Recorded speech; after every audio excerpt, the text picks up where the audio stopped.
Before we get into this latest story, don't forget to hit the subscribe button if you haven't done so already. Seventh Heaven: 7 Benefits of Living in Colombia. I've let it be known many times before how Colombia can be bad for one's health and well-being, or my own at least. For one, there are the ubiquitous panaderias with their constant supply of fresh but of dubious quality bread that can be hard to resist, especially when it's just out of the oven. Then there's cheap Barrio Tienda beer. Its affordability often encourages those of a certain disposition to imbibe more than is advisable. In mitigation, it does promote socializing. If one is going to drink, isn't it better to do so in a public house rather than at home? There's surely a mental health benefit to be had. We've also got apartment complexes and their complexes, i.e., their many ridiculous rules. The mentally and physically damaging playing of loud music often goes unpunished, yet prepare yourself for the firing squad if you dare to air close at the only window you have that the sun reaches. Well, if not quite the firing squad, certainly a fine will be forthcoming. And let's not forget the largely non-existent customer service, although this isn't exclusive to Colombia. I was going to include the difficult damas, the complicated chicas, but thanks to my frigidity these days, such stresses are a thing of the past. However, in recent months, the antics of some frenemies have taken their place. My ability, nay willingness, to trust people has taken a hit in these lands. I do, though, still tend to take folk at their word until proven otherwise. Now, in light of the previous, one might think that I actively seek out negatives, that I'm a fan of self-flagellation, so to put it. Not at all. It's not that I'm a sucker for punishment that I've stayed in Colombia this long. Honestly, it's not. The following, in no particular order, are some of the main reasons why I've been captured, in a good sense, by Colombia. Yes, I could have used captivated instead of captured, but captivated is a bit too quixotic for me. These 7 benefits have played their part in my reluctance to let Colombia go. Fresh fare sourced locally. When it comes to the bare necessities, Colombia has an abundance of relatively cheap fruit and vegetables available all year round, most of which are grown in the country. So you don't have to go out of your way to eat healthily here, and the grub doesn't have to travel too far to get to you either.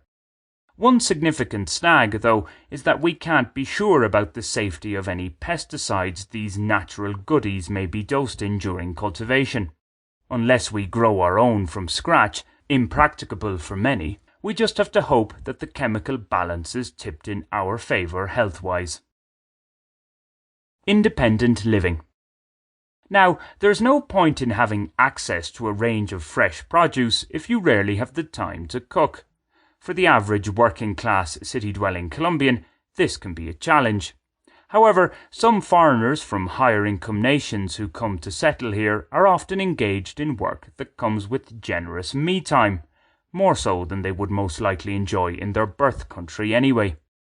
The likes of native English speakers who teach the language can usually expect to earn a decent hourly rate. They can do fairly well without having to work the long hours forced upon many locals. It's even better for those who are paid in one of the world's stronger currencies whilst based in Colombia. Alas, having grown tired of English teaching and not having a foreign currency income to rely on, I haven't exactly been rolling in it of late.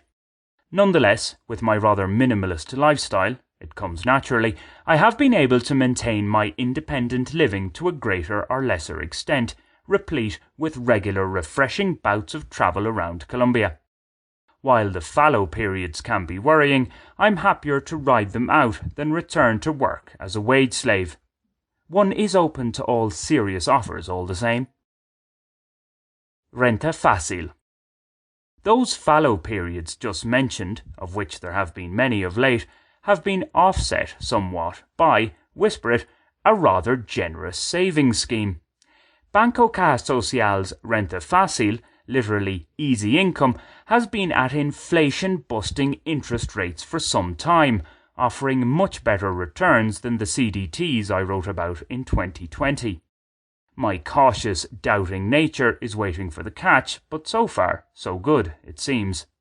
Shrewder investors will most likely find fault with the renta facile or view it as an amateur investment. All I can say is that if the interest it's accruing is all mine to enjoy, then I'll be quite content. It is, by the way, an instant access scheme, but I haven't withdrawn any funds yet. Active at altitude.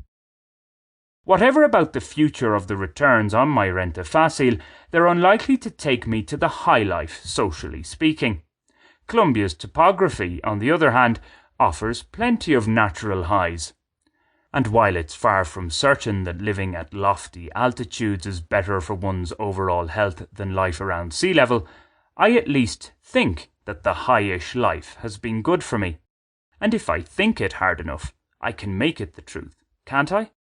In fact, at times I feel that Bogotá, at 2,600 meters above sea level, isn't high enough. So I'm considering setting up a new base camp in Colombia, if, that is, I can make it financially sustainable and the country continues to be my home. One option high on the list is Guayaquil, a town I recently visited and enjoyed, perched about 400 meters closer to the stars than the capital. Fun in the sun. Speaking of being closer to the stars, Colombia's location in the tropics ensures that the sun's strength provides sufficient vitamin D throughout the year. Even during Bogotá's rainiest days, the sun usually shines sufficiently for the average person to soak up enough of this immune system booster.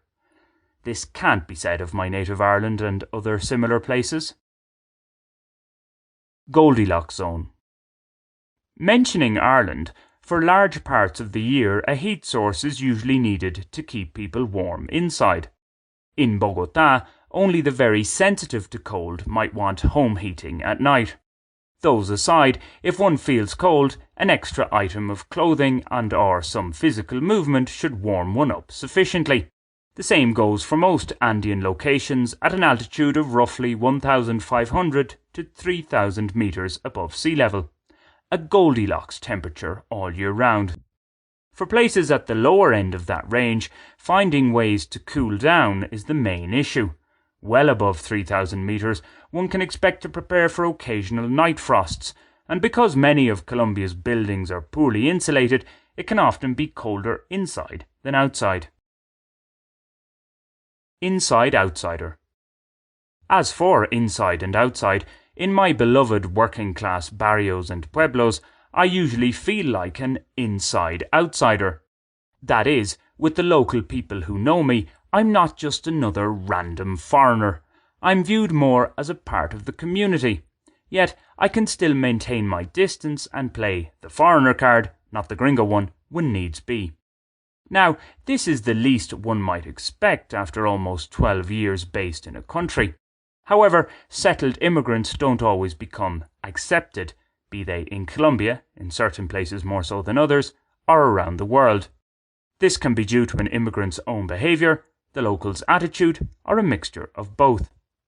During my time in Colombia, I feel I've found the right inside-outside balance. Some, though, argue that I've become too cosy with working-class Colombia to the detriment of my career and financial development. There is merit to that. Yet, taking all the above into account, Colombia has been a more positive experience than a negative one. Maybe other places offer all these benefits but have fewer negatives. If so, do let us know about them. Have you subscribed to this channel yet? If not, why not do so right now? It's free and only takes a second. Thanks!